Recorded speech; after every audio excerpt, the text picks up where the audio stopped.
Mga mapangga, nandito tayo muli sa gilid ng ng ilog at upang tayo ay maglakad-lakad papuntang bilihan ng mga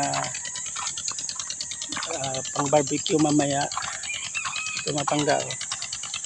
Medyo malinaw ang tubig dito ngayon. Dito sila kumukuha ng pangdilig sa kanilang mga pananim. Sari-saring gulay ang mga pananim dito, mga pangga. Ito mga pangga, daming bunga ng alatris, oh. Hinog na. Yun.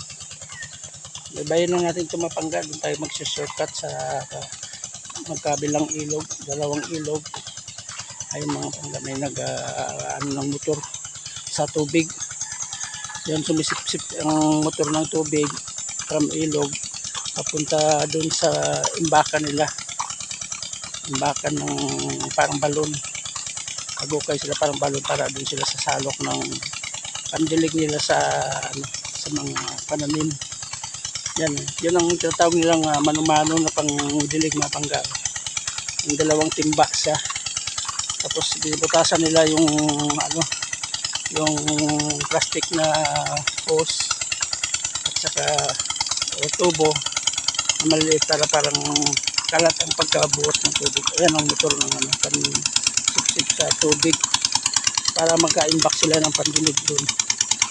Tawid dyan doon sa kabilang pilapir, mga panggayan, mga talbos ng kamote, pitsay. Ang ganda ng pagkagawa nila ng kanilang taniman. Talagang yan, magaganda. May mga gabi, iba-ibang gulay dito, mga pangga.